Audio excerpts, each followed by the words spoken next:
আসসালামু আলাইকুম। আশা করি সকলে ভালো আছো। আজকে আমরা যে বিষয়টি নিয়ে কথা বলবো সেটি হচ্ছে ম্যাথ।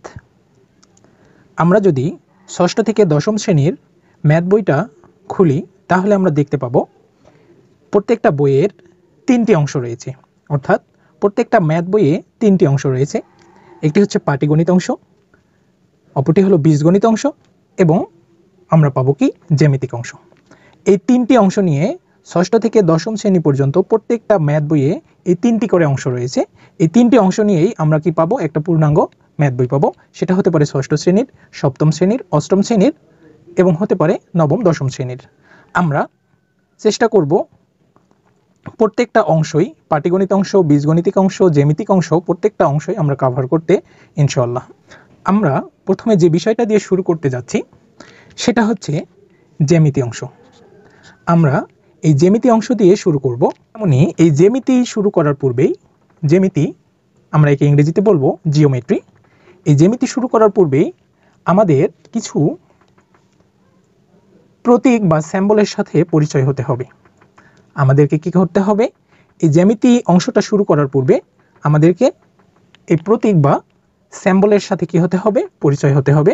ষষ্ঠ শ্রেণী থেকে দশম শ্রেণী সবার জন্য এই বিষয়টা জানতে হবে। আমি মনে করি যে তুমি জানো, আমি শুধু কি করে দিব, তোমাকে মনে করিয়ে দিব। তুমি সবগুলো বিষয় জানো। আমি যেগুলো কথা বলবো এখন, যে স্যাম্বলগুলো বা প্রতীকগুলো আমি তোমাকে দেখাবো, তুমি সবগুলোই জানো। আমি শুধু কি করে দেব, তোমাকে মনে করিয়ে দেব যে এই বিষয়টা এটা, এটা দিয়ে এটা কাজ করা হয়, এটা এভাবে ব্যবহার করা হয়। তাহলে আমরা এই জ্যামিতিক অংশে প্রত্যেকটা প্রতীকের সাথে পরিচয় হব এবং কোনটার কি কাজ, কোনটা কখন কোথায় ব্যবহার করা হয় আমরা দেখব ইনশাল্লাহ। তাহলে চলো আমরা শুরু করি। প্রথম যে বিষয়টি দিয়ে কথা বলবো, আলোচনা করব, সেটা হচ্ছে, তুমি দেখো তো এটাকে চিনতে পারছো কিনা, এই চিহ্নটাকে তুমি চিনতে পারছো কিনা? এটা কি চিহ্ন? এই চিহ্নটাকে আমরা বলি কি সরল রেখা, অথবা আমরা এটা ইংরেজিতে কি বলতে পারি, আমরা এটাকে ইংরেজিতে বলতে পারি স্ট্রেট লাইন।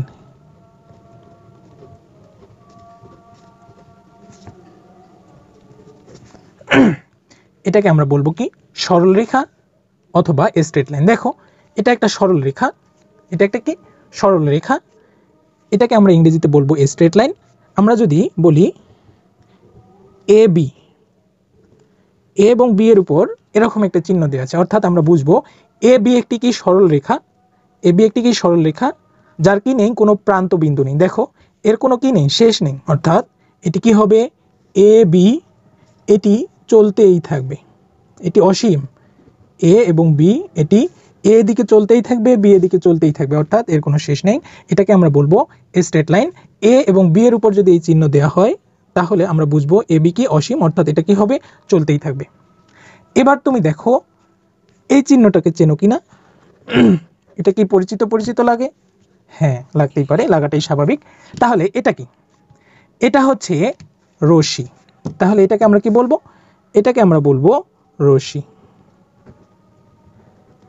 এটাকে আমরা বলবো রশ্মি বা রে।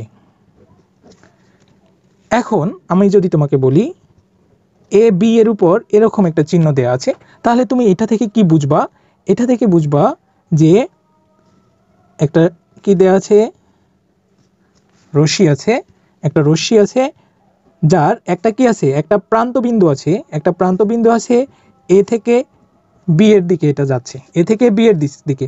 এ নির্দিষ্ট কিন্তু বি নির্দিষ্ট না, বি কি হবে, বি চলতেই থাকবে, বি চলতেই থাকবে, এটাকে আমরা বলবো কি রশ্মি। এবার দেখো যে তুমি এই চিহ্নটাকে চেনো কিনা, এটা কি অবশ্যই তুমি জানো, এটি একটি কি, এটা হলো একটা রেখাংশ, এটা হচ্ছে কি একটা রেখাংশ, রেখাংশ অথবা আমরা এটাকে বলবো লাইন সেগমেন্ট। এটাকে আমরা কি বলতে পারি, লাইন সেগমেন্ট। এই রেখাংশ অর্থাৎ একটা রেখা, একটা রেখার অংশকে আমরা বলি কি রেখাংশ। আমরা পরে এগুলো বিস্তারিত জানবো, আমরা শুধু এই স্যাম্পলগুলোর সাথে কি হচ্ছি, পরিচয় হচ্ছি। এটা হচ্ছে একটা রেখাংশ। এখন যদি বলা হয় এ বি এর উপর এরকম একটা চিহ্ন আছে, অর্থাৎ এটা বোঝাবে যে এটা যদি একটা রেখা হয়, এটা যদি একটা রেখা হয়, এর যদি একটা অংশ এ থেকে বি এটুকু যদি একটা এর অংশ হয়, অর্থাৎ এ বি হচ্ছে কি, এ বি হচ্ছে এই রেখাটার অংশ, এটা দ্বারা বোঝাচ্ছে এটা একটা কি রেখাংশ বা লাইন সেগমেন্ট। দেন এবার আসো, তোমাকে যদি এবার বলা হয় যে এই চিহ্নটার নাম কি, এই চিহ্নটার নাম কি তুমি বলতে পারো? যদি বলো যে হ্যাঁ পারি, তাহলে বলো কি এই চিহ্নটার নাম কি? এটা হচ্ছে আমরা সকলেই জানি, আমরা বলি যে এটা কি সদৃশ, সদৃশ চিহ্ন বা অনুরূপ চিহ্ন। সদৃশ বা অনুরূপ, আমরা একে ইংরেজিতে বলতে পারি সিমিলার। আমরা বলতে পারি কি সিমিলার। এটা হচ্ছে কি চিহ্ন? সদৃশ চিহ্ন বা অনুরূপ চিহ্ন অথবা সিমিলার চিহ্ন। এটা আমরা কোথায় কখন ব্যবহার করব? এদিকে যদি তুমি লক্ষ্য করো, সদৃশ চিহ্ন, সিমিলার চিহ্ন, সদৃশ বা সিমিলার চিহ্ন আমরা এটা ব্যবহার করব, এটা মনে করো একটা ত্রিভুজ, এটা একটা ত্রিভুজ এ বি সি, একটা ত্রিভুজ, এটা আর একটা ত্রিভুজ, আমরা নাম দিলাম ডি ই এফ। তাহলে এখানে দেখো দুইটা ত্রিভুজ, এই দুইটা ত্রিভুজের মধ্যে যদি তুমি তাকাও, তাহলে এই দুইটা ত্রিভুজ সদৃশ বলবো আমরা। কেন এই দুইটা ত্রিভুজকে আমরা সদৃশ বলবো? কারণ এই দুইটা ত্রিভুজ দেখতে একই, এদের সাইজ ভিন্ন, এটা বড় এটা ছোট, কিন্তু দেখতে একই, দেখতে কি একই, তাই না? দেখো এটা, এটাও সমকোণ, এটাও সমকোণ, তাই না? অর্থাৎ এই ত্রিভুজটাকে যদি তুমি এর উপর এনে বসাও, এই ত্রিভুজটাকে তুলে এর উপর বসাও, কি হবে? অনুরূপ হবে। এর শেপ, এর যে শেপ রয়েছে, অর্থাৎ এর যে আকৃতি রয়েছে, এর আকৃতি দুটো একই, এই ত্রিভুজের আকৃতি এবং এই ত্রিভুজের আকৃতি একই, কিন্তু এদের সাইজ ভিন্ন, এদের সাইজ ভিন্ন। অর্থাৎ আমরা এখানে বলতে পারি যে এই ত্রিভুজ দুইটা কি, এই ত্রিভুজ দুইটা অনুরূপ, এই ত্রিভুজ দুইটা অনুরূপ। অর্থাৎ এটাকে আমরা লিখতে পারি যে ত্রিভুজ এ বি সি সদৃশ ত্রিভুজ ডি ই এফ, আমরা এটা লিখতে পারি। তাহলে এটা হচ্ছে কি চিহ্ন? এটা হচ্ছে সদৃশ চিহ্ন। এটা হচ্ছে কি চিহ্ন? সদৃশ বা অনুরূপ চিহ্ন। সদৃশ বা অনুরূপ চিহ্ন কখন ব্যবহার করব? যখন দুইটা জিনিস দেখতে প্রায় কি হবে, দেখতে প্রায় সেম হবে বা অনুরূপ হবে, এদের শেপ বা আকৃতি একই হবে, কিন্তু এদের সাইজ ভিন্ন হবে, এদের সাইজ ভিন্ন, এদের সাইজ কিন্তু একই না, এটা বড় এটা ছোট, তখন আমরা এই চিহ্নটা ব্যবহার করব। অর্থাৎ এই দুটো ক্ষেত্রে আমরা বলতে পারি এবিসি ত্রিভুজ সদৃশ ডিইএফ ত্রিভুজ। আশা করি বুঝতে পারছো। এবার যদি আমি তোমাকে বলি তাহলে এটা কি চিহ্ন? এটা কি চিহ্ন? এটা হচ্ছে ইকুইভ্যালেন্ট বা সর্বসম। আমরা এটাকে বলতে পারি কি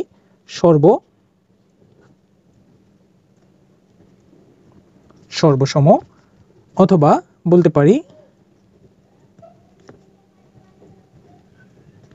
ইকুইভ্যালেন্ট, অথবা এটার আরো একটা নাম আছে কনগ্র্যান্ট।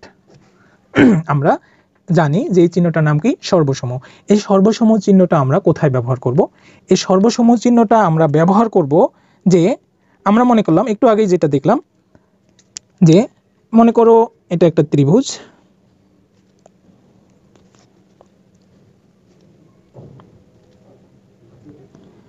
এটা আর একটা ত্রিভুজ, এ বি সি একটা ত্রিভুজ, ডি ই এফ একটা ত্রিভুজ। তাহলে এখানে আমরা দুইটা ত্রিভুজ নিলাম, এই দুইটা ত্রিভুজকে আমরা সর্বসম বলবো কখন? যখন এদের আকার এবং আকৃতি একই হবে, এদের আকার এবং আকৃতি কি হবে? একই হবে। অর্থাৎ এই ত্রিভুজটাকে যদি এই ত্রিভুজটার উপর আমরা রাখি, ত্রিভুজ দুইটা সেম হবে, ত্রিভুজ দুইটা সেম হবে। এই কোণ এই কোণ সমান এই কোণ হবে, এই কোণ সমান এই কোণ হবে, এই কোণ সমান এই কোণ হবে, এবং কি হবে?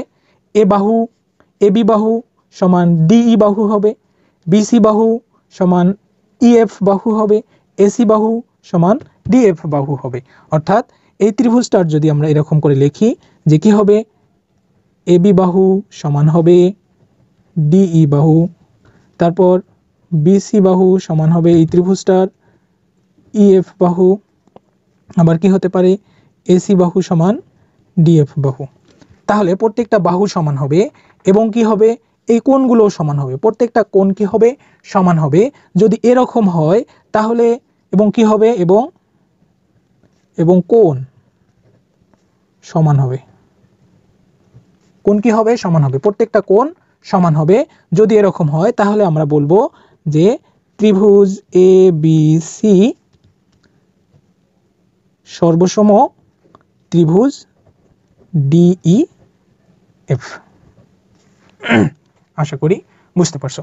তাহলে এই চিহ্নগুলো আমরা সর্বসম চিহ্ন কোথায় ব্যবহার করব, যখন দুইটা ত্রিভুজ বা যে কোনো কিছু কি হবে, ত্রিভুজ হতে পারে, এটা চতুর্ভুজ হতে পারে, তাহলে সামান্তরিক হতে পারে, যখন এরকম হবে অর্থাৎ দুইটার আকার এবং আকৃতি সমান হবে, তখন আমরা সেই দুটাকে বলবো সর্বসমূহ এবং আমরা তখন এই চিহ্ন ব্যবহার করব। এবার আসো পরবর্তীতে কি, এবার দেখো তো আরেকটা জিনিস, যে এই চিহ্নটাকে এভাবেও লেখা যায় অথবা তুমি চাইলে এটাকে এভাবেও লিখতে পারো, এটাকে এভাবেও লিখতে পারো। বোঝা গেছে? আচ্ছা, এবার আসো দেখো তো তুমি এটা চিনতে পারছো কিনা।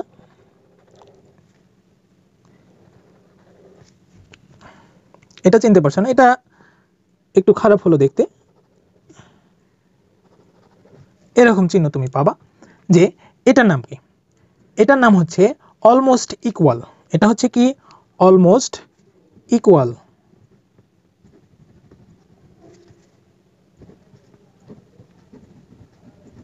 অলমোস্ট ইকুয়াল বা প্রায় সমান। অলমোস্ট ইকুয়াল বা প্রায় সমান এই চিহ্ন আমরা কোথায় ব্যবহার করব? অলমোস্ট ইকুয়াল বা প্রায় সমান এই চিহ্নটা আমরা কোথায় ব্যবহার করব? আমরা অনেক সময় ক্যালকুলেশন করতে করতে দেখা যায় আমাদের দশমিক সংখ্যা, অর্থাৎ আমাদের এরকম একটা মান আসলো 5.973 এরকম একটা মান আসলো, তখন আমরা এই মানটাকে কি করি, এই মানটাকে আমরা ইকুয়াল দিয়ে 6 লিখি, তাই না? কিন্তু আমরা ইকুয়াল ব্যবহার করব না, ইকুয়াল ব্যবহার না করে আমরা কি ব্যবহার করব, 5.973 অলমোস্ট ইকুয়াল 6, অলমোস্ট ইকুয়াল কি 6, অর্থাৎ এটা বোঝাচ্ছে যে এটা 6, আসলে এটা 6 না, কিন্তু কি প্রায় 6 এর থেকে একটু কি কম বা বেশি, এটা বেশি হতে পারে, 6 এর থেকে কি হতে পারে, বেশি হতে পারে।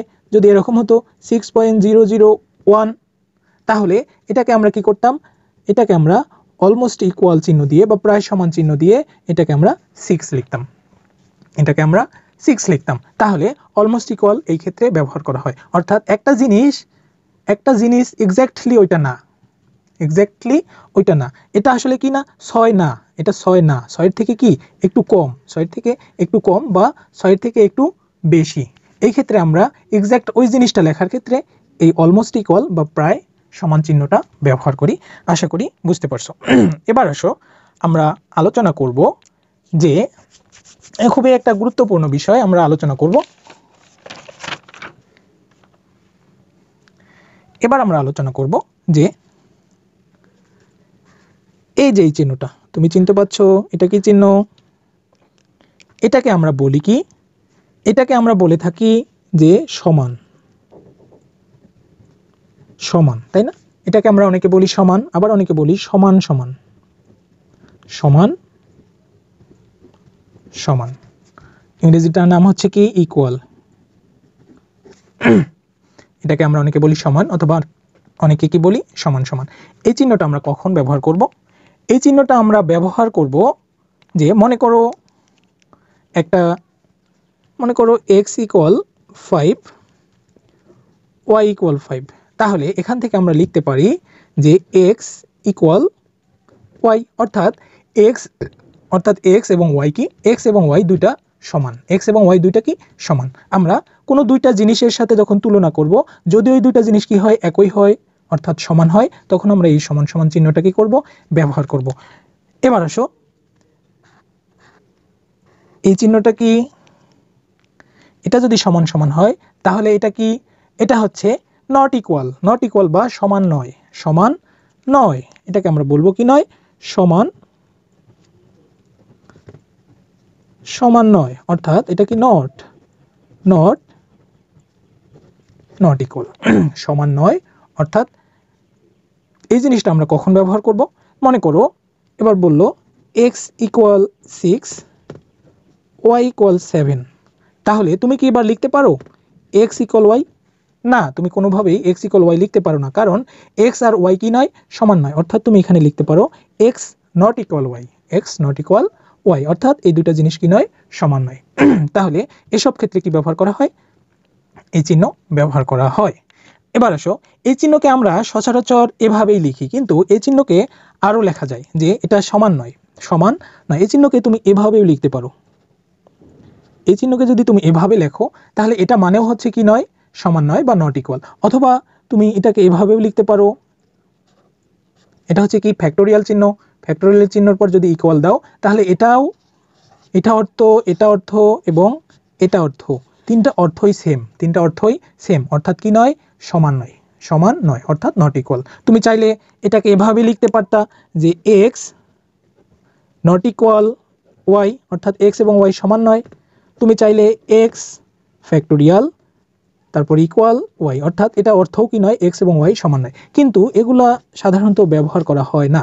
আমরা সচরাচর যেটা ব্যবহার করি সেটা হচ্ছে এটা, অর্থাৎ এটা, তাই আমরা এটাই ব্যবহার করব। কিন্তু এগুলাও ব্যবহার করা যায়, এগুলাও কি করা যায়, ব্যবহার করা যায়। এবার আসো, আমরা যে বিষয়টা জানবো সেটা হচ্ছে, এগুলো আমরা জানি, শুধু মনে করিয়ে দিচ্ছি তোমাদেরকে। এটা কি চিহ্ন বলো দেখি? এটা হচ্ছে লেস দেন, আমরা সকলেই জানি এটাকে বলি কি, এটাকে আমরা বলি লেস দেন, এটাকে আমরা বলি লেস দেন বা ছোট, তাই না? লেস দেন বা ছোট চিহ্ন। এটা আমরা কখন ব্যবহার করব? এটা আমরা কখন ব্যবহার করব? তাহলে এক্ষেত্রে তোমাকে একটা বিষয় মাথায় রাখতে হবে যে পেটের ভিতর যে থাকবে, এর পেটের ভিতর যে থাকবে সে হবে কি বড়, অর্থাৎ এটা লেস দেন চিহ্ন। এর পেট দেখো, এর পেট, এটা হচ্ছে মুখ, তাই না? এর মুখের ভিতর, অর্থাৎ মুখের ভিতর যে থাকবে সে হবে কি, এখানে থাকবে বড়, এখানে থাকবে ছোট, এখানে বড়, এখানে ছোট। তাহলে তুমি যদি এবার লক্ষ্য করো, আমরা মনে করলাম x ইকুয়াল 10 y ইকুয়াল 9, তাহলে তুমি এটাকে কিভাবে লিখতে পারো যে বড়টাকে তুমি কোথায় রাখবা, বড়টাকে পেটের মধ্যে রাখবা। তাহলে তুমি এই চিহ্নটা দিয়ে নাও, দিয়ে 10 বড়, বড়টাকে পেটের মধ্যে বা মুখের মধ্যে রাখো, আর y কি ছোট, তাই না? y ছোট, ছোটকে তুমি এদিকে রাখো 9, অর্থাৎ তুমি এটাকে লিখতে পারো কি, লিখতে পারো y less than 10, y less than 10, অর্থাৎ এখানে কি বোঝাচ্ছে, y লেস দেন 10, অথবা তুমি এটাকে লিখতে পারো y লেস দেন x, অর্থাৎ x এর মান কি, x এর মান y থেকে বড়, x এর মান y থেকে বড়। বা তুমি এভাবে বলতে পারো যে y এর মান x এর থেকে ছোট, y এর মান x এর থেকে ছোট, অর্থাৎ এখানে যে থাকবে, মুখের মধ্যে যে থাকবে সে হবে বড় এবং পিছনে যে থাকবে সে হবে ছোট। তাহলে এটাকে আমরা বলবো কি, লেস দেন। এটার ব্যবহার আমরা দেখলাম। এবার আসো, আমরা যে বিষয়টি নিয়ে কথা বলবো সেটা হচ্ছে, আমরা লেস দেন দেখলাম, তাই না? এবার যদি তোমাকে বলা হয় যে এটা কি চিহ্ন, ওটা যদি লেস দেন হয় তাহলে এটা অবশ্যই কি, এটা হচ্ছে গ্রেটার দেন। এটা কি দেন, গ্রেটার দেন, বা আমরা বলবো কি বড় চিহ্ন, গ্রেটার দেন। একই কথা, কি কথা, যে মুখের মধ্যে যে থাকবে সে হবে বড় এবং পিছনে যে থাকবে সে হবে ছোট। তাহলে আমরা যদি আবার লিখি যে x ইকুয়াল মনে করলাম 15, y ইকুয়াল 20, তাহলে আমরা এটাকে কিভাবে লিখব, যে y যেহেতু বড়, আমরা বড়টাকে কি লিখব, বড়টাকে মুখের মধ্যে দেব, অর্থাৎ 20 greater than equal, greater than, sorry equal না, শুধু গ্রেটার দেন, গ্রেটার দেন কি, গ্রেটার দেন 15, ছোটটা 15। তাহলে আমরা এটা কিভাবে লিখতে পারি, অথবা তুমি এখান থেকে এখন কি লিখতে পারো, y greater than x, y greater than x, অর্থাৎ এটার মানে কি দাঁড়াচ্ছে, এটার মানে দাঁড়াচ্ছে y হচ্ছে x এর থেকে কি বড়, y হচ্ছে x এর থেকে বড়। তুমি এবার যদি তোমাকে বলা হয় যে এটার অর্থ কি, বা এটার অর্থ কি? আমরা তো দেখলাম লেস দ্যানের মাঝ দিয়ে একটা কাটা দাগ, গ্রেটার দ্যানের মাঝ দিয়ে একটা কাটা দাগ। তাহলে এটা হচ্ছে সরি, এটা হচ্ছে লেস দ্যান আর এটা হচ্ছে কি গ্রেটার দ্যান। আমরা যখন এরকম কাটা দাগ থাকবে তখন এটাকে বলবো নট লেস দ্যান, এটাকে বলবো not greater than, not less than এবং নট গ্রেটার দ্যান। তাহলে এগুলো ব্যবহার করা হয় কোথায়? নট লেস দ্যান এবং নট গ্রেটার দ্যান আমরা কোথায় ব্যবহার করব? মনে করো একটা সংখ্যা আছে যে x equal 5 y equal 5, x equal 5 y equal 5। এখন তুমি দিলা যে x greater than Y, X greater than Y. তাহলে কি হলো? তোমার কথাটা কি সত্য যে এক্স ওয়াই থেকে বড়? না, এক্স এবং ওয়াই সমান, এক্স এবং ওয়াই সমান, এক্স ওয়াই সমান।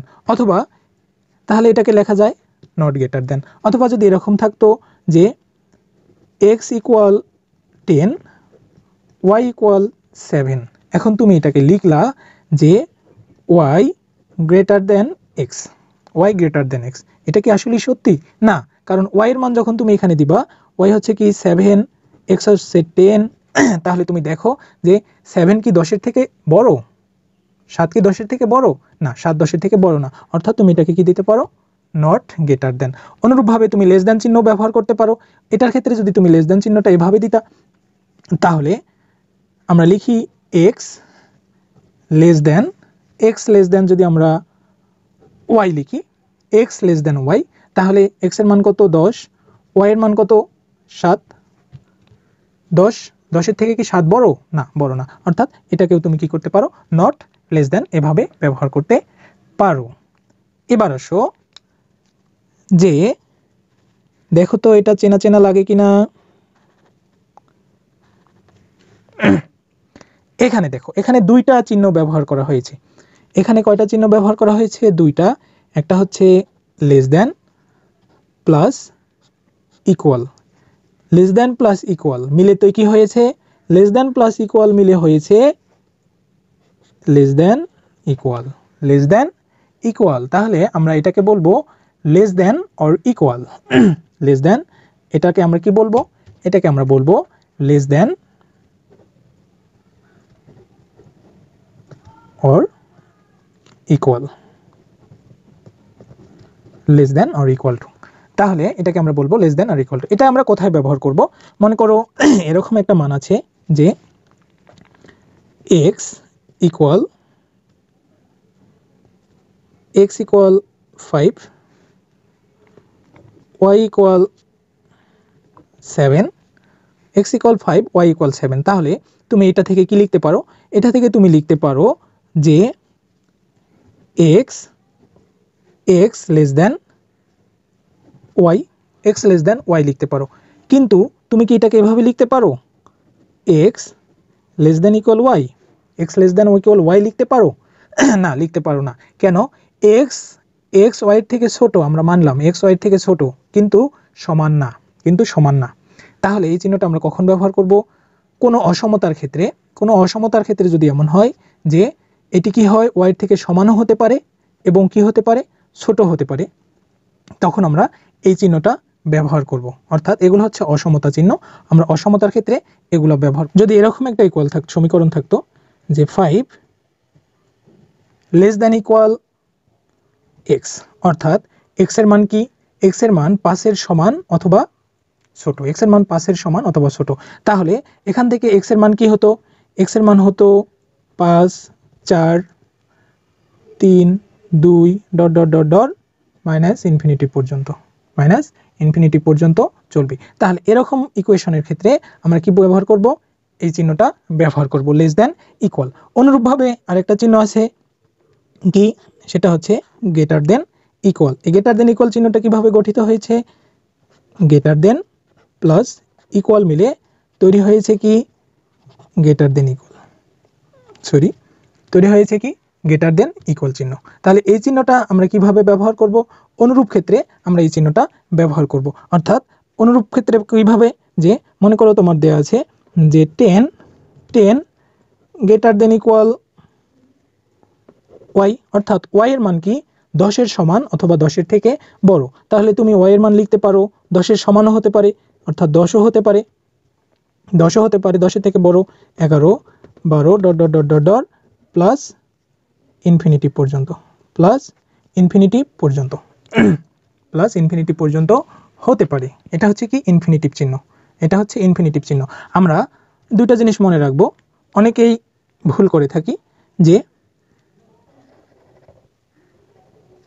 এখানে আমরা দুইটা চিহ্ন দেখি, দুইটা চিহ্নের মধ্যে পার্থক্য দেখি, এই চিহ্ন আর এই চিহ্নের মধ্যে পার্থক্য আছে, তাই না?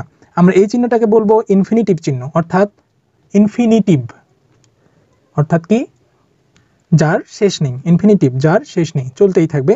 আর এই চিহ্নটা হচ্ছে প্রপোর্শনাল, বা এটা হচ্ছে একটা সমানুপাতিক চিহ্ন। এটা হচ্ছে কি চিহ্ন? সমানুপাতিক চিহ্ন, প্রপোর্শনাল, প্রপোর্শনাল চিহ্ন বা সমানুপাতিক চিহ্ন। আর এটা হচ্ছে ইনফিনিটিভ চিহ্ন, আমাদেরকে মাথায় রাখতে হবে। তাহলে এবার আসো আরেকটি বিষয় আমাদেরকে জানতে হবে যে দুইটা এরকম যদি চিহ্ন থাকে, এরকম চিহ্ন বা এরকম চিহ্ন থাকে, দুইটা লেস দেন একত্রে, দুইটা গ্রেটার দেন চিহ্ন একত্রে যদি থাকে, তাহলে এই দুইটা আমাদেরকে কি অর্থ বহন করে, অর্থাৎ তখন আমরা কি বুঝবো? এই চিহ্নগুলো সাধারণত ব্যবহার করা হয় যখন একটা সংখ্যা খুবই ছোট এবং একটা সংখ্যা তার তুলনায় খুবই বড়, এরূপ ক্ষেত্রে। যেমন যদি আমরা লক্ষ্য করি, মনে করো একটা সংখ্যা আছে 0.792, এরকম একটা সংখ্যা আছে। এই সংখ্যাটা, এটা কি চিহ্ন? এটা হচ্ছে লেস দ্যান চিহ্ন। এই সংখ্যাটা আমরা যখন ডাবল লেস দ্যান চিহ্ন ব্যবহার করব, এই সংখ্যাটা কি অনেক ছোট কোন সংখ্যার তুলনায়? মনে করো এরকম একটা সংখ্যা আছে, এই সংখ্যাটার তুলনায় এই সংখ্যাটা অনেক ছোট, তাই নয়? এই সংখ্যার তুলনায় এই সংখ্যাটা অনেক ছোট, তাই এই চিহ্ন দ্বারা বোঝাচ্ছে যে এটি একেবারে ছোট, অনেক ছোট। যখন এরকম দুইটা চিহ্ন থাকবে তখন বোঝাবে যে কি অনেক ছোট। আবার দেখো, যখন এরকম চিহ্ন থাকবে, যে মনে করো এখানে আছে 10, এরকম একটা সংখ্যা আছে এবং এরকমই দুইটা চিহ্ন আছে, লেস দ্যান চিহ্ন কয়টা আছে? দুইটা আছে। এবং এখানে মনে করো সাপোজ আছে 1, তাহলে 1-এর থেকে এটা কি অনেক বড়, 1-এর থেকে এটা অনেক বড়, 1-এর থেকে এটা অনেক বড়, তাই নয়? তাহলে যখন এই যে অনেক বড় অনেক ছোট এরকম বিষয় আসবে, অনেক বড় অনেক ছোট, যা তুলনা করাই যায় না, একটার সাথে আরেকটা কি করা যায় না? তুলনা করাই যায় না, তখন আমরা এই চিহ্নগুলো ব্যবহার করব। এবার আসো, আমাদেরকে যে বিষয় এবার মাথায় রাখতে হবে জ্যামিতির ক্ষেত্রে গুরুত্বপূর্ণ বিষয়, সেটা হচ্ছে কি যে আমরা অনেকেই ভুল করি যে, এবার বলো দেখি, আমরা একটু বড় মোটা করে লিখি, এটা কি চিহ্ন? এটা কি চিহ্ন? এটা হচ্ছে অ্যাঙ্গেল বা কোণ। এটা হচ্ছে কি অ্যাঙ্গেল বা কোণ, ANGLE, অ্যাঙ্গেল বা কোণ। এটা হচ্ছে কি অ্যাঙ্গেল বা কোণের চিহ্ন। এটা আমরা কখন ব্যবহার করব? মনে করো একটা ত্রিভুজ আছে,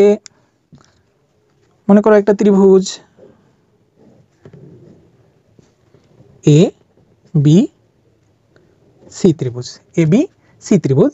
এখন আমরা মনে করলাম এই কোণটা হচ্ছে 65 ডিগ্রি। এই কোণটা কত? এই কোণটা হচ্ছে 65 ডিগ্রি। তাহলে আমরা এটাকে কিভাবে প্রকাশ করব? এটাকে প্রকাশ করার জন্য আমরা লিখব যে এই যে একটা কোণের চিহ্ন দিব, এটা হচ্ছে কোণের চিহ্ন। এটা হচ্ছে কিসের চিহ্ন? কোণের চিহ্ন। আমরা লিখব BAC কোণ ইকুয়াল কত? 65 ডিগ্রি। অথবা আমরা এই কোণটাকে এভাবেও লিখতে পারতাম যে কি CAB কোণ ইকুয়াল 65 ডিগ্রি।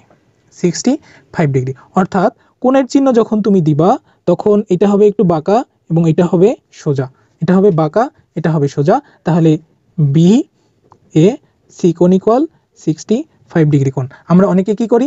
এরকম করে লেস দ্যান গ্রেটার দেন চিহ্ন দিই কোণে, তাই না?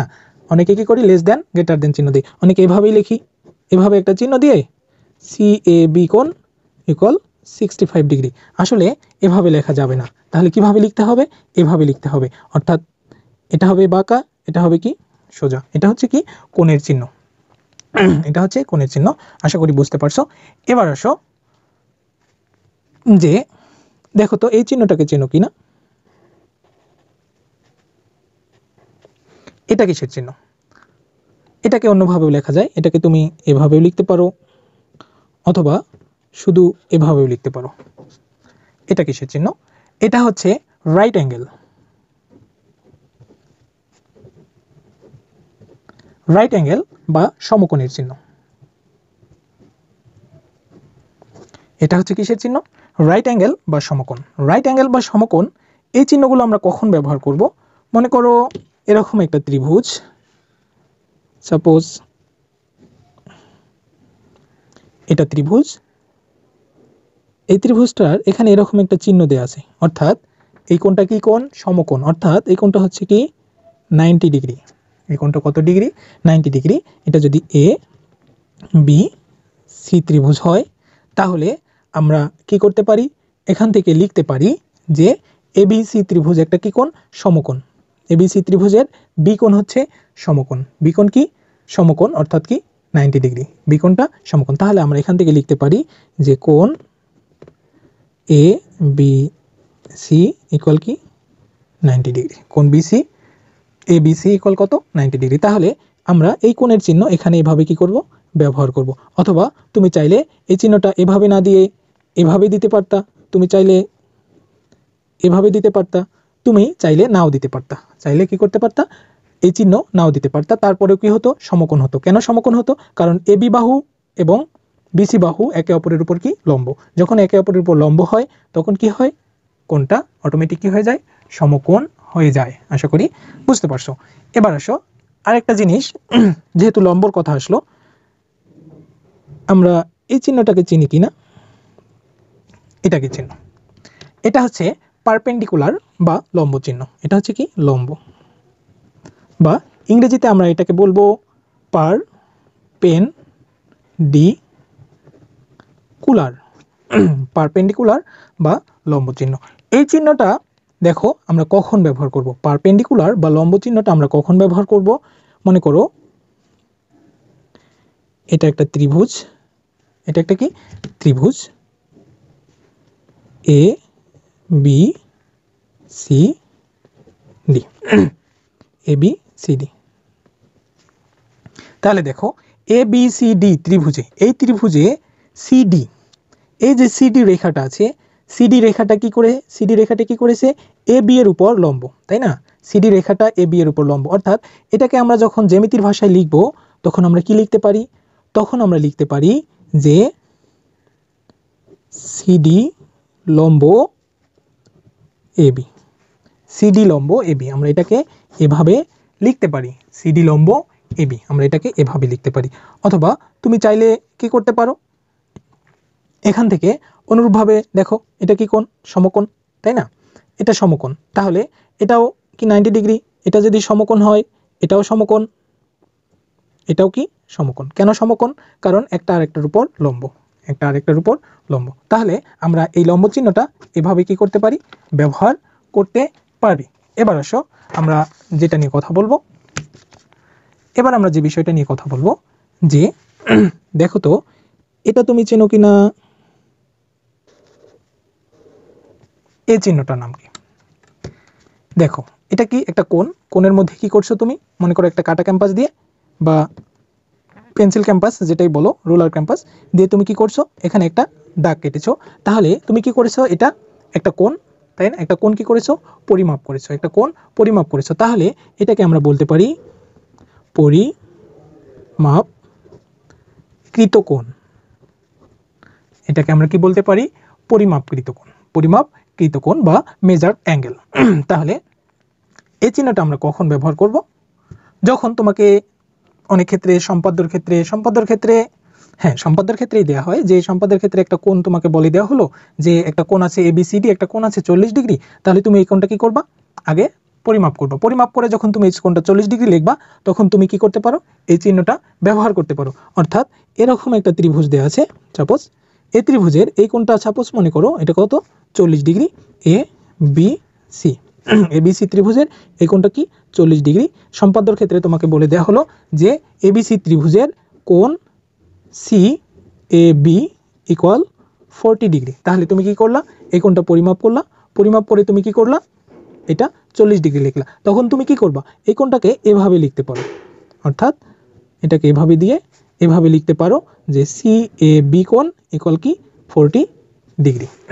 অর্থাৎ তুমি এটা কি করছো, পরিমাপ করেও এইটা কি করছো 40 ডিগ্রি পেয়েছো।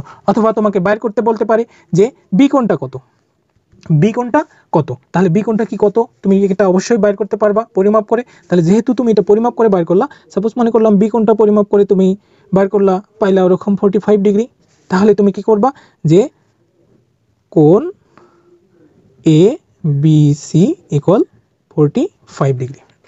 45 ডিগ্রি, আশা করি বুঝতে পারছো। এবার আসো আমরা যে বিষয়টা নিয়ে কথা বলবো সেটা হচ্ছে, দেখো তো তুমি এই চিহ্ন দুইটাকে চেনো কিনা, দুইটা কি খাড়া রেখা, দুইটা খাড়া রেখা, এটাকে আমরা বলি প্যারালাল বা সমান্তরাল, প্যারালাল বা সমান্তরাল, এটাকে আমরা বলি কি চিহ্ন, সমান্তরাল চিহ্ন। তাহলে এই চিহ্নটা আমরা কখন ব্যবহার করব, এই চিহ্নটা কখন ব্যবহার করব, এই চিহ্নটা আমরা ব্যবহার করব যে মনে করো এরকম দুইটা রেখা আছে এ বি সি ডি, এ বি সি ডি কি, দেখো এ বি সি ডি, এ বি সি ডি এখানে সমান্তরাল, অর্থাৎ তুমি রেল লাইনের দিকে যদি লক্ষ্য করো তাহলে সমান্তরাল বলতে এরা কি হবে না, একে অপরের সাথে কখনো মিলিত হবে না, এরা যতদিন চলবে এরা চলতেই থাকবে, কিন্তু একে অপরের সাথে কখনো কি হবে না, মিলিত হবে না। এরকম যদি হয় তাহলে আমরা তখন তাকে বলবো সমান্তরাল। অর্থাৎ আমরা এটাকে বলতে পারি এ বি সমান্তরাল সিডি, এ বি সমান্তরাল সিডি। অর্থাৎ তুমি যদি আরেক এদিকে লক্ষ্য করো, মনে করো এটা একটা সামান্তরিক, এটা একটা কি সামান্তরিক, তাহলে আমরা জানি সামান্তরিকের বিপরীত বাহুদ্বয়, সামান্তরিকের বিপরীত বাহুগুলো কি হয়, পরস্পর সমান এবং কি হয় সমান্তরাল হয়, পরস্পর সমান এবং সমান্তরাল। এই দুইটা বাহু যদি কি হয়, এই দুইটা বাহু আমরা নাম দেই এ বি সি ডি, অর্থাৎ এ ডি বাহু এবং বিসি বাহু কি পরস্পর সমান এবং সমান্তরাল, এই দুইটা বাহু সমান এবং সমান্তরাল, এই দুটো কি চলতেই থাকবে কিন্তু কি হবে না, একত্রে মিলিত হবে না। অনুরূপভাবে এ বি এবং ডিসি বাহু পরস্পর সমান এবং সমান্তরাল, অর্থাৎ আমরা এখান থেকে লিখতে পারি এডি সমান্তরাল বিসি। আবার আমরা কি লিখতে পারি এ বি সমান্তরাল ডিসি লিখতে পারি। তাহলে এই সমান্তরাল চিহ্ন এভাবেই কি করা হয়, ব্যবহার করা হয়। আশা করি বুঝতে পারছো। এবার আসো যে এটা কি চিহ্ন, এই চিহ্নটা কি, এই চিহ্নটা হচ্ছে ট্রায়াঙ্গেল বা ত্রিভুজের চিহ্ন, ট্রায়াঙ্গেল বা কি ত্রিভুজের চিহ্ন, ত্রিভুজ বা আমরা এটাকে কি বলবো ট্রায়াঙ্গেল, ত্রিভুজ বা ট্রায়াঙ্গেল। এই চিহ্ন কখন ব্যবহার করব, যে একটা ত্রিভুজ দেওয়া আছে, মনে করো এটা একটা ত্রিভুজ এ বি সি, তাহলে আমরা এটাকে লিখতে পারি যে এই চিহ্নটাকে আমরা লিখতে পারি বাংলায় এভাবে লিখতে পারি ত্রিভুজ এ বি সি হতে, ত্রিভুজ এবিসি হতে। আমরা এভাবে না লিখে আমরা সরাসরি লিখব, এরকম একটা চিহ্ন দেব ত্রিভুজের চিহ্ন দিয়ে এ বি সি হতে, অর্থাৎ এটা মানে কি ত্রিভুজ এবিসি হতে। তাহলে এই চিহ্নটা এভাবে ব্যবহার করা হয়। অনুরূপভাবে তুমি যদি লক্ষ্য করো যে এটা কিসের চিহ্ন, এটা হচ্ছে একটা কিসের চিহ্ন, আয়ত চিহ্ন, এটা হচ্ছে আয়তর চিহ্ন, এটা কিসের চিহ্ন, চারটা বাহুই সমান, অর্থাৎ এটা হচ্ছে কি বর্গক্ষেত্রের চিহ্ন, বর্গক্ষেত্রের চিহ্ন। অনুরূপভাবে যদি তুমি লক্ষ্য করো এটা কিসের চিহ্ন, এটা হচ্ছে সার্কেল বা বৃত্ত চিহ্ন, সার্কেল বা বৃত্তের চিহ্ন। তাহলে এই চিহ্নগুলো আমরা কি করি, ব্যবহার করি কিসের ক্ষেত্রে, জ্যামিতির ক্ষেত্রে। আমরা জ্যামিতির ক্ষেত্রে এই চিহ্নগুলো ব্যবহার করি। ও আরেকটা জিনিস যে আমরা অনেক ক্ষেত্রেই ব্যবহার করি, যে দুইটা জিনিস আমাদেরকে মাথায় রাখতে হবে, যে তোমরা বলো দেখি এই চিহ্নটা আর এই চিহ্নটা, দেখো এখানে দুইটা চিহ্ন আছে, এই দুইটা চিহ্নের মধ্যে কোনো পার্থক্য বুঝতে পারছো, কি বুঝতে পারছো, দেখো যে এই যে এই চিহ্নটার দিকে যদি লক্ষ্য করো, এটার নাম কি, এটার নাম হচ্ছে আমরা সকলেই জানি এটা হচ্ছে কি, আমরা এই দুইটা জিনিসে গোলমাল তৈরি করি যে কোনটা কি চিহ্ন এবং কোনটা কখন ব্যবহার করব। তাহলে এটা হচ্ছে কি সুতরাং, এটা হচ্ছে কি সুতরাং,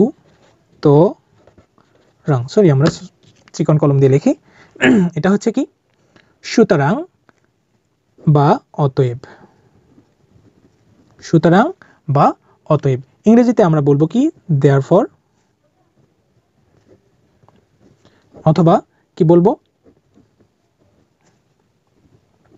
হেন্স, দেয়ারফর অথবা হেন্স, দেয়ারফর সুতরাং, হেন্স অতএব। তাহলে এই চিহ্নটার নাম হচ্ছে কি সুতরাং বা অতএব। এবার যদি লক্ষ্য করো এই চিহ্নটা কি, তাহলে ওটা যদি সুতরাং হয় এটা কি, এটা হচ্ছে যেহেতু, যেহেতু বা যেমন অথবা কারণ, যেহেতু যেমন কারণ আমরা এটাকে বলবো কি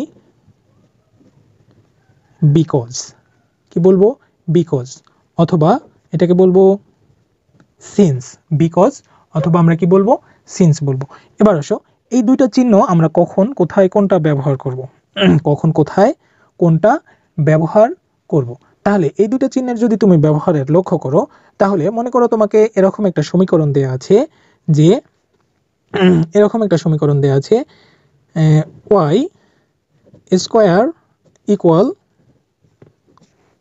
16, y square equal 16, y square equal 16। তাহলে তুমি তার পরবর্তী লাইনটা কি লিখতে পারবা, সুতরাং, সুতরাং y ইকুয়াল তুমি লিখতে পারো কত 4, সুতরাং y ইকুয়াল লিখতে পারছো কত 4, তাহলে তুমি এটা লিখতে পারলা। এবার আসো তাহলে সুতরাংয়ের ব্যবহার কখন তুমি দেখলা, যে সুতরাং হচ্ছে একটা লাইনের পরবর্তীতে যখন একটা সমাধান আসবে, যখন কি আসবে সমাধান আসবে, অর্থাৎ একটা তথ্যের পর বা একটা আলোচনার পর যখন তুমি একটা সমাধানে পৌঁছাচ্ছ, তখন তুমি কি করবা সুতরাং চিহ্নটা ব্যবহার করবা, সুতরাং বা অতএব চিহ্নটা ব্যবহার করবা। আর এই যে যেহেতু চিহ্নটা কোথায় ব্যবহার করবা, যেহেতু চিহ্নটা কোথায় ব্যবহার করবা, যখন প্রশ্নে কোনো কিছু দেয়া থাকবে, বা তুমি এটাকে এইভাবে লিখতে পারো যে যেহেতু y স্কোয়ার ইকুয়াল 16 সুতরাং y ইকুয়াল 4, যেহেতু y স্কোয়ার ইকুয়াল 16 সেহেতু কি বা সুতরাং y ইকুয়াল 4, তুমি এভাবে কি করতে পারো ব্যবহার করতে পারো। তাহলে আমরা সাধারণত সব সময় কি করি, যেহেতুর জায়গায় সুতরাং, সুতরাংয়ের জায়গায় যেহেতু, যেখানে সেখানে আমরা কি করি সুতরাংই ব্যবহার করি, আর আমাদের গোলমাল পাকিয়ে ফেলি যে কোনটা সুতরাং কোনটা যেহেতু, আমরা কি করি গোলমাল পাকিয়ে ফেলি। ইনশাল্লাহ আজ থেকে আর তোমাদের কি হবে না, ভুল হবে না। তাহলে আমাদেরকে মাথায় রাখতে হবে এটা কি চিহ্ন, এটা হচ্ছে যেহেতু চিহ্ন বা যেমন বা কারণ, অথবা ইংরেজি নাম হচ্ছে কি বিকজ বা সিন্স, আর এটা হচ্ছে কি সুতরাং বা দেয়ারফর অতএব বা হিন্স। তাহলে ইনশাল্লাহ তোমাদের কি থাকবে, এগুলা মনে থাকবে। এবার আসো আরেকটা গুরুত্বপূর্ণ জিনিস, যে আমরা অনেক সময় দেখব যে এটা কি সমান সমান, তাই না, সমান সমান বা সমান, এরকম সমান সমান না দিয়ে তিনটা এরকম চিহ্ন একসাথে ব্যবহার করা হয়, তিনটা এরকম চিহ্ন কি করা হয় একসাথে ব্যবহার করা হয়। এই তিনটা চিহ্ন যখন একসাথে ব্যবহার করা হয় এটার অর্থ তখন কি দাঁড়ায়, এটার অর্থ দাঁড়ায় যে অভিন্ন, অভিন্ন বা একই, অভিন্ন বা একই। অর্থাৎ এই চিহ্নটা যখন কোনো সমীকরণে বা কোথাও ব্যবহার করা হবে, এটার দ্বারা এরকমটা বোঝাবে যে এই সমীকরণটা কি নয়, ভিন্ন নয়, অর্থাৎ একই। মনে করো যে একটা সমীকরণ আছে, মনে করো একটা সমীকরণ আছে y equal ax square plus bx plus c equal 0, আমরা এরকম 0 লিখলাম। কিন্তু আমরা কি করতে পারি, যে কোনো এক জায়গায়, এই যে দেখো এখানে দুই জায়গায় ইকুয়াল চিহ্নটা ব্যবহার হয়ে গেছে, তাই না, আমরা যে কোনো এক জায়গায় কি করতে পারি তিনটা এরকম টান বা লাইন দিতে পারি। তাহলে এটা দ্বারা বুঝালো যে y ইকুয়াল এত সমীকরণ এবং এত ইকুয়াল 0, অর্থাৎ y ইকুয়াল এত এবং y ইকুয়াল 0 এটা কি একই জিনিস। এবং তুমি যদি এটাকে আরো ভালো করে বুঝতে চাও, এক্ষেত্রে যদি আসো ত্রিভুজ, এটা একটা ত্রিভুজ, এটা একটা কি ত্রিভুজ, এটা নাম দিলাম আমরা এ বি সি ত্রিভুজ। তাহলে আমরা লিখতে পারি এখান থেকে যে ত্রিভুজ এ বি সি, ত্রিভুজ এবিসি। অথবা আমরা এই ত্রিভুজটাকে আরও কিভাবে লিখতে পারি, আমরা আরও লিখতে পারি ত্রিভুজ বি এ সি, অথবা আমরা লিখতে পারি ত্রিভুজ সি এ বি।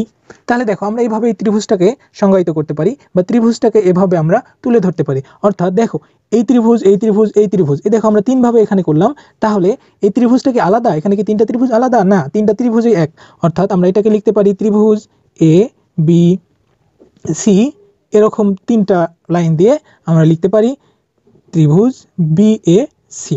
অর্থাৎ এটা মানে বোঝাচ্ছে যে এই ত্রিভুজ আর এই ত্রিভুজ কি নয়, আলাদা নয়, দুটা ত্রিভুজেই কি, এই ত্রিভুজও যা এই ত্রিভুজও তা, দুটাই কি একই ত্রিভুজ। তাহলে আমরা এভাবে কি করতে পারি, সংজ্ঞায়িত। এবার আসো আমরা সকলেই জানি যে এটা কি চিহ্ন, এটা আমরা সকলেই জানি, এটা হচ্ছে কি পাই, এটা কি পাই, তাই না? এই পাইয়ের মান কত আমরা যদি বলি, পাইয়ের মান কত? পাইয়ের মান হচ্ছে 3.141592654 ... তাই না? তাহলে এটা হচ্ছে পাইয়ের মান। আমরা এটাকে সংক্ষেপে লিখি কি 3.1416 অথবা কেউ আরও সংক্ষেপ করে 3.14। তাহলে আমরা এটা কি করি, পাইয়ের মান ব্যবহার করি। তাহলে আমরা যখন জ্যামিতি করব তখন এই পাইটাকে অনেকে এভাবে লেখে, অনেকে তুমি চাইলে এভাবেও লিখতে পারো, যেভাবে ইচ্ছা সেভাবে লিখবা। তাহলে পাইটাকে আমরা এভাবে লিখতে পারি এবং পাইয়ের মান কত, এত। এবং যখন আমরা জ্যামিতিতে আসব তখন এই পাইটা ভিন্ন অর্থ প্রকাশ করবে। এই পাইটা কি করবে, ভিন্ন অর্থ প্রকাশ করবে। আমরা পরবর্তীতে ব্যাখ্যা করব। শুধু এতটুকু জেনে রাখো যে 180 ডিগ্রি, এটা হচ্ছে ডিগ্রি চিহ্ন, সরি বলা হয়নি, এই চিহ্নটা কি ডিগ্রি চিহ্ন, এটা হচ্ছে ডিগ্রি চিহ্ন। অর্থাৎ কোনো সংখ্যার উপর যদি এরকম একটা ছোট শূন্য দেয়া থাকে তাহলে সেটা হচ্ছে কি চিহ্ন, ডিগ্রি চিহ্ন, সেটা হচ্ছে ডিগ্রি চিহ্ন। তাহলে এভাবে আমরা লিখতে পারি 5 ডিগ্রি, এভাবে লিখতে পারি 40 ডিগ্রি, এভাবে লিখতে পারি 45 ডিগ্রি। তাহলে এটা হচ্ছে কি ডিগ্রি চিহ্ন। 180 ডিগ্রি আমাদেরকে মাথায় রাখতে হবে, 180 ডিগ্রি সমান হচ্ছে কি পাই রেডিয়ান। আমরা এই বিষয়গুলো পরবর্তীতে আলোচনা করব, এখন শুধু জাস্ট ধারণা নিয়ে রাখি যে 180 ডিগ্রি সমান কত, 180 ডিগ্রি সমান পাই রেডিয়ান। তাহলে আমরা এখান থেকে বাইর করতে পারি 1 ডিগ্রি সমান কত, 1 ডিগ্রি সমান পাই ভাগ 180 রেডিয়ান লিখতে পারি। তাহলে আমরা এটা লিখতে পারি। তাহলে 90 ডিগ্রি সমান কত, 90 ডিগ্রি সমান হচ্ছে তুমি লিখতে পারো পাই গুণিত 90 ডিগ্রি ভাগ 180 ইকুয়াল হলো কত, পাই ভাগ 2 রেডিয়ান, পাই ভাগ 2 রেডিয়ান। এই যে এই রেডিয়ানকে এভাবে না লিখে শুধু সি দ্বারাও, উপরে সি দ্বারাও কি করা হয়, প্রকাশ করা হয়। আমরা চাইলে এটাকে এভাবেও লিখতে পারতাম, পাই ভাগ 180 রেডিয়ান, এটা মানে হচ্ছে কি রেডিয়ান। আমরা এখানে এটাকে লিখতে পারতাম পাই ভাগ 2 রেডিয়ান, পাই ভাগ 2 রেডিয়ান। যাই হোক, তাহলে এবার আসো, তাহলে আমরা জানলাম যে 90 ডিগ্রি সমান কত, 90 ডিগ্রি সমান হচ্ছে পাই ভাগ 2 রেডিয়ান। এবার আসো যে 360 ডিগ্রি, তা সরি 360 ডিগ্রি না, এবার আমরা ধীরে ধীরে আগাই। 180 ডিগ্রি দেখলাম, 90 ডিগ্রি দেখলাম, এবার আসো 270 ডিগ্রি। 270 ডিগ্রি সমান কত, পাই গুণিত 270 ভাগ 180। তাহলে এখান থেকে আমরা কি পাবো যে 3 পাই ভাগ 2 রেডিয়ান। এবার আসো 360 ডিগ্রি সমান কত, 360 ডিগ্রি সমান পাই গুণিত 360 ভাগ 2 ভাগ কত 180 ডিগ্রি ইকুয়াল কত, 180 দিয়ে যদি কাটো তুমি 2 পাই রেডিয়ান, 2 পাই রেডিয়ান। অর্থাৎ তুমি এখান থেকে যদি লক্ষ্য করো 360 ডিগ্রি সমান কত, 2 পাই রেডিয়ান। তাহলে 360 ডিগ্রি সমান 2 পাই রেডিয়ান, 270 ডিগ্রি সমান 3 পাই বাই 2 রেডিয়ান, 90 ডিগ্রি সমান পাই বাই 2 রেডিয়ান। তাহলে এখানে যদি তুমি এভাবে চিন্তা করো তাহলে কিন্তু হবে না, যে 90 ডিগ্রি সমান পাই ভাগ 2 রেডিয়ান, তার মানে পাইয়ের মান আমরা জানি 3.14/2। এটাকে যদি তুমি এভাবে চিন্তা করো তাহলে কি হবে না, এটা হবে না, এটা হবে না। তাহলে তুমি যখন তুমি যখন জ্যামিতি অংশ করবা তখন পাই ইকুয়াল তোমাকে মাথায় রাখতে হবে পাই রেডিয়ান সমান কত? 180 ডিগ্রি। তাহলে তোমাকে মাথায় রাখতে হবে পাই সমান 180 ডিগ্রি। 180 ডিগ্রি তোমাকে কি করতে হবে? মাথায় রাখতে হবে। তাহলে মোটামুটি আমরা অনেকগুলো বিষয় নিয়ে কথা বললাম। এই বিষয়গুলো যদি তোমার মাথায় থাকে বা তুমি যদি এগুলোর সম্পর্কে ধারণা পেয়ে থাকো, বা আগে না পেলেও সমস্যা নেই, এখন যদি তুমি এগুলো সম্পর্কে মোটামুটি ধারণা নিতে পারো, তাহলে এই জ্যামিতি অংশ করতে গিয়ে তোমার কোথাও কোনো প্রবলেম হবে না। আমি আছি তোমাদের পাশে, ইনশাল্লাহ। আমি চেষ্টা করব সকল বিষয়ে বুঝিয়ে দেওয়ার জন্য, এবং কোথাও যেন তোমাদের কি না হয়, প্রবলেম না হয়, আমি সেদিকে লক্ষ্য রাখবো ইনশাল্লাহ। আমি আরও চেষ্টা করব যাতে সহজভাবে তোমরা বুঝতে পারো, এবং যেভাবে উপস্থাপন করলে তোমরা অতি সহজেই কি করতে পারবা, জিনিসগুলো ধরতে পারবা, বুঝতে পারবা এবং অতি সহজেই সমাধান করতে পারবা। আমি সেভাবেই কি করব, তোমাদেরকে বোঝানোর চেষ্টা করব। কোথাও কোনো সমস্যা থাকলে তুমি অবশ্যই কি করবা, কমেন্ট বক্সে কমেন্ট করবা। আমি চেষ্টা করব তোমার কমেন্টের উত্তর দিতে ইনশাল্লাহ। তাহলে আমরা আজকে অনেকগুলো বিষয় নিয়ে কথা বললাম, অনেকগুলা কি করলাম, স্যাম্বল আলোচনা করলাম। তোমরা কি করবা, প্রত্যেকটা স্যাম্বল এর সাথে পরিচয় হবা। যখন তুমি প্রত্যেকটা স্যাম্বলের সাথে পরিচয় হবা, তখন কি হবে, তুমি যখন জ্যামিতি করতে যাবা, তখন তোমার কি হবে, মনে হবে যে না, সবগুলো আমার পরিচয়, সবগুলোর সাথে আমার কি আছে, আগে থেকে পরিচিত আছে। তুমি কি করতে পারবা, সহজেই বিষয়গুলা ধারণ করতে পারবা, এবং অতি সহজেই তুমি কি করতে পারবা, বুঝতে পারবা। আজকে এ পর্যন্তই। আশা করি সকলেই বুঝতে পারছো। বুঝতে না পারলে অবশ্যই কমেন্ট বক্সে কমেন্ট করবা। আমি ইনশাআল্লাহ তোমাদের কমেন্টের অ্যান্সার দেওয়ার চেষ্টা করব, এবং সব সময় সাথে থাকবা, পাশে থাকবা, এবং আমিও কি করব, তোমাদের সাথেই আছি, পাশেই আছি। তোমরা ভালো করে পড়াশোনা করবা। আমি আমার সর্বোচ্চটা দিয়ে চেষ্টা করব তোমাদেরকে বোঝানোর জন্য। আজকে এ পর্যন্তই। সকলেই ভালো থাকবে, সুস্থ থাকবে। খোদা হাফেজ।